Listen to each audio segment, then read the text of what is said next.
সাক্ষাৎ শয়তান কেউ দেখছেন আপনারা? শয়তানটা দেখার সুযোগ হয়েছে কারোর? হয় নাই? ওকে, লেটস গো, আমরা দেখি, শয়তান দেখার চেষ্টা করি।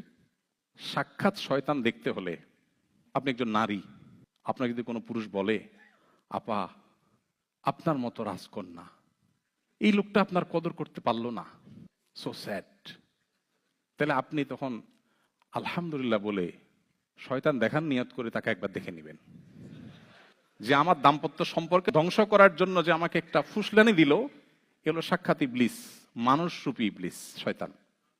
ফার্ম দেওয়া, রাইট, সঠিক বলেছেন। একইভাবে কোন পুরুষকে যদি অন্য কোনো মহিলা বা অন্য কেউ এসে বলে, ভাই আপনার মতো রাজপুত্র কি না মেয়ে পাইতেন আপনার জীবনে, ইস কেমনে কাটাই দিলেন আপনি জীবনটা, তাইলে আপনিও শয়তান দেখার নিয়ত করে বিসমিল্লাহ বলে একবার দেখে নেবেন। কারণ হলে হাদিসে আসছে, নবী সাল্লাল্লাহু আলাইহি ওয়াসাল্লাম বলেছেন, কোন অপরাধ, দেখেন নবী সাল্লাল্লাহু আলাইহি ওয়াসাল্লামের কথাগুলো খুব সাধারণ কোনো কথা না, সিগনিফিকেন্ট ইন্ডিকেট আমাদেরকে করে।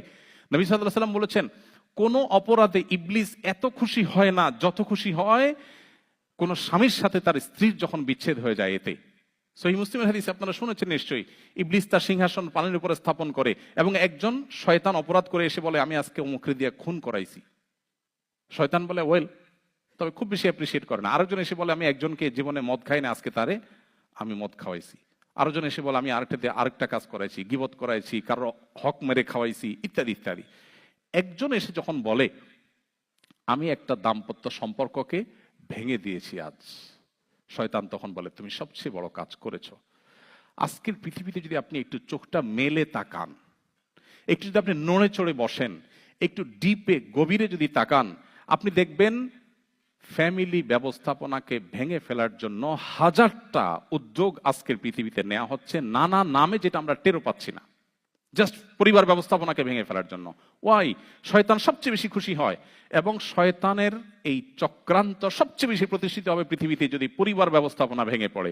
সো পরিবারকে টিকিয়ে রাখার মতো গুরুত্বপূর্ণ আরেকটা কাজ ইমানদারের কাছে খুব বেশি নাই।